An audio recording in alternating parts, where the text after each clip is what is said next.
সবাইকে স্বাগতম আমার সঞ্জীব রোমিং চ্যানেলে। আজ আমি আপনাদেরকে দেখাবো কলকাতার ঠনঠনিয়া কালীবাড়ি এবং কিভাবে আপনারা যাবেন সেই তথ্যগুলো আপনাদের সাথে শেয়ার করার চেষ্টা করব। আর ভিডিও শেষ পর্যন্ত দেখবেন। ভিডিও শেষের দিকে থাকছে কলকাতার বিখ্যাত ট্রাম লাইন। তো চলুন আমরা ঠনঠনিয়া কালীবাড়ির দিকে। আপনারা অনেকেই আমার ভিডিও দেখেন কিন্তু আমার চ্যানেলটি সাবস্ক্রাইব করছেন না। দয়া করে আমার চ্যানেলটি সাবস্ক্রাইব করবেন এবং লাইক কমেন্ট শেয়ার করবেন।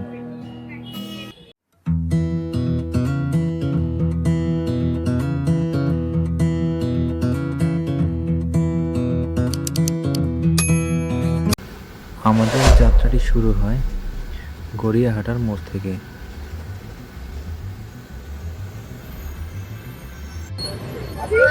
এখন আমরা আছি কালীঘাট, এটা হচ্ছে মেট্রো রেল স্টেশন।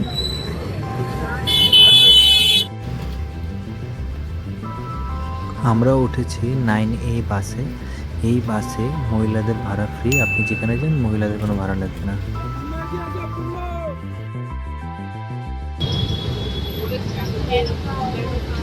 একটি গির্জা, এখানে অনেক বড় একটি গির্জা দেখা যাচ্ছে, আমরা সেখানে আছি।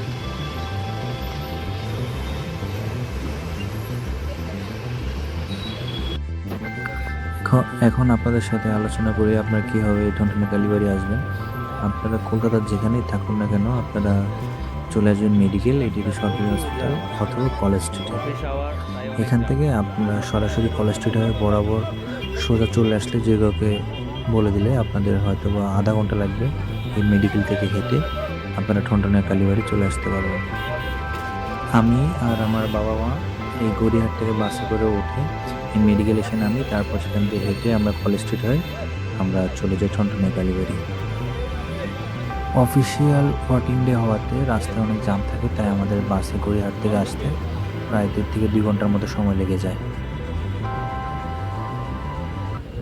আমরা এখন নেমেছি মেডিকেল, এখন যাচ্ছি ওই পারে আমরা কলেজ স্ট্রিটের দিকে।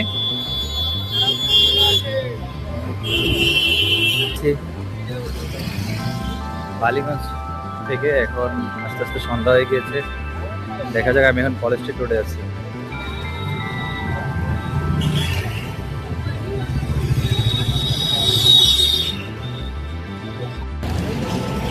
আমরা এখন এই দিকটায় আছি।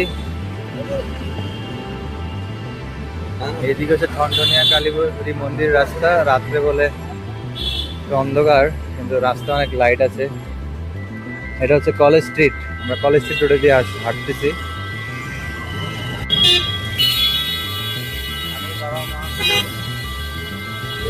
কলেজ স্ট্রিটে হাঁটছি, রাস্তায় প্রচুর জ্যাম।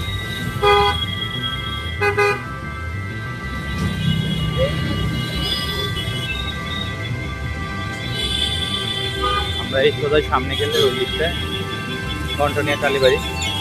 কলেজ স্ট্রিটে যাওয়ার পথে এখানে বিদ্যাসাগর উদ্যান করেছে, আমরা দিক থেকে আসতেছিলাম। তো এখানে চাইলে ঘুরে যেতে পারেন, ভিতরে অনেক সুন্দর। দেখি যাওয়ার সময় পেলে ঘুরে যাব।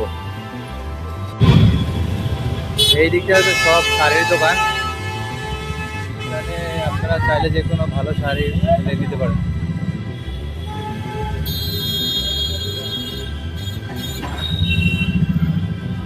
এই যে আদিমোহন,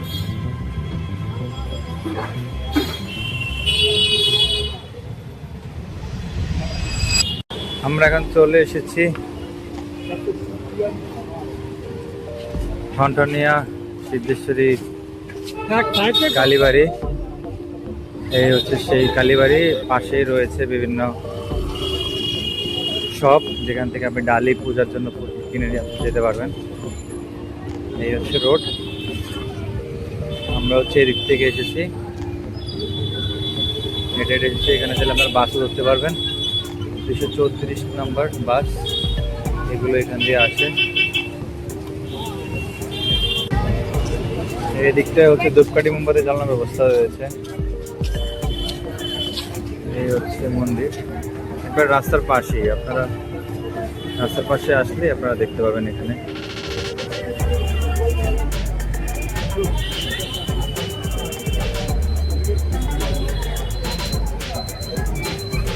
এখান থেকে যাওয়ার সময় সবাই ভক্তি করে মাকে প্রণাম করে যায়। এই যে দেখুন সাইকেল থামিয়ে প্রণাম করে যাচ্ছে মাকে।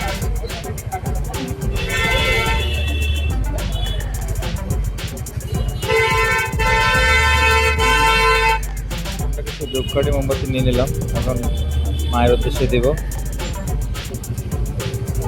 উদয়নারায়ণ ব্রহ্মচারী নামে একজন তান্ত্রিক এই সিদ্ধেশ্বরী মায়ের বিগ্রহ এখানে প্রথম প্রতিষ্ঠা করেন।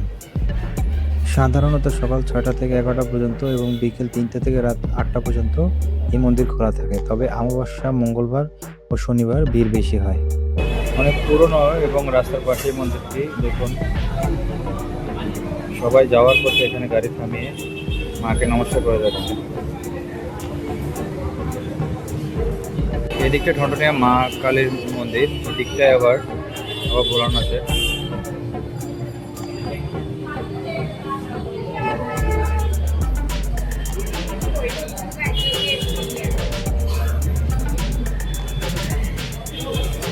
এখন আমরা বেরিয়ে যাবো এদিকটা দিয়ে।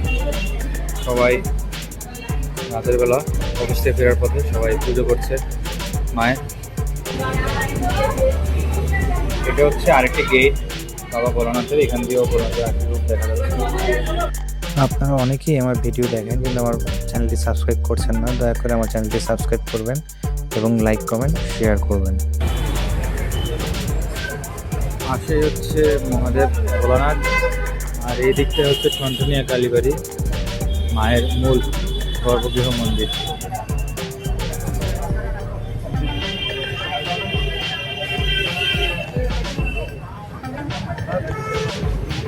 মন্দিরের পাশে এরকম অনেক দোকান রয়েছে, আপনারা চাইলে ডালি ফুল কিনে এখান থেকে আপনারা মন্দিরে দিতে পারবেন। একবারে মন্দিরের সামনেই এই যে মন্দির,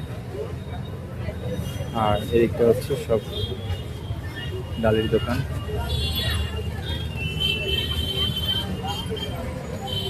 যাওয়ার পথে এখানে ঠনঠনিয়া রাজবাড়ি বাটি নামে একটা বাড়ি, খুবই সুন্দর, অনেক পুরনো মনে হচ্ছে, তাই এটা আমি একটু ভিডিও করে নিলাম। এই রাস্তার পাশেই।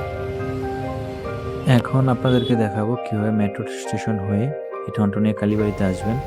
আমরা মেট্রোতে যেতে চেয়েছিলাম কিন্তু মেট্রো বন্ধ হয়ে যায়, তো আমরা ট্যাক্সি ক্যাব নিয়ে পরে বাড়ি ফিরে যাই। তো সম্পূর্ণ ভিডিওটি দেখে আপনারা তথ্যগুলো জানার জন্য ভিডিওটি দেখতে থাকুন। এখন আমরা যাচ্ছি মেট্রো স্টেশনের দিকে। আপনার ঠনঠনিয়া কালীবাড়ি থেকে যে কাউকে বললে দেখা দেবে, বাটা একটা দোকান আছে 3 রাস্তার মধ্যে, সেখান থেকে ডান দিকে।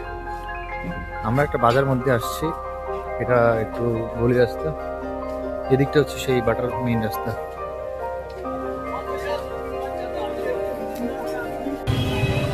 এই গলিটা দিয়ে আসলাম, এটা একটা মুসলিম অধ্যুষিত গলি, ভালোই লাগলো। আর এখানে বড় একটা টাঙ্কি আছে, রাস্তা মেইন রাস্তায় আসলাম। আমরা এখন যাবো এদিকে, এদিকে মেট্রো স্টেশন।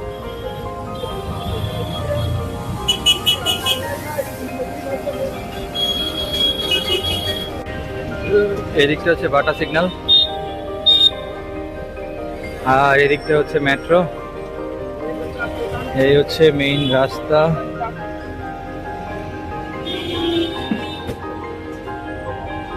এই হচ্ছে মহাত্মা গান্ধী রোড, সেই মেট্রো স্টেশন। হ্যাঁ, আমরা ঢুকে যাচ্ছি।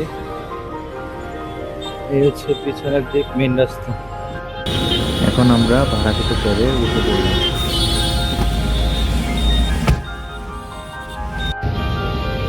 কলকাতার বিরল ট্রাম দেখতে পেলাম।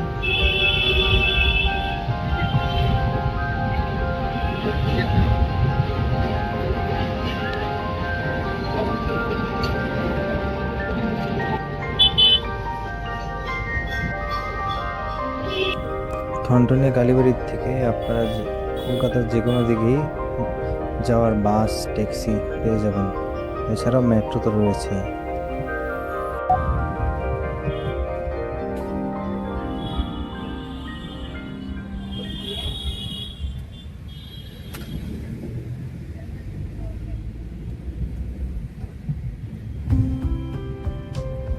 আমরা এখন ক্যাব ভাড়া করে যাচ্ছি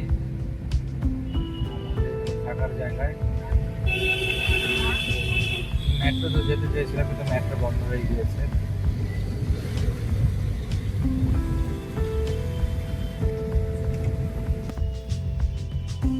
আমার ভিডিওটি যদি ভালো লেগে থাকে অবশ্যই আমার ভিডিওটি লাইক করবেন, এবং আপনারা যদি কোনো জায়গা দেখতে চান এবং আপনার যদি কোনো মতামত থাকে তাহলে অবশ্যই কমেন্ট করে জানাবেন। রাতের কলকাতা অনেক সুন্দর, তাই আপনাদেরকে দেখানোর চেষ্টা করছি। আপনারা চাইলে রাতের সৌন্দর্য দেখার জন্য কলকাতার এই রাতের ভিডিওটি দেখতে পারেন, অথবা চাইলে স্কিপও করতে পারেন।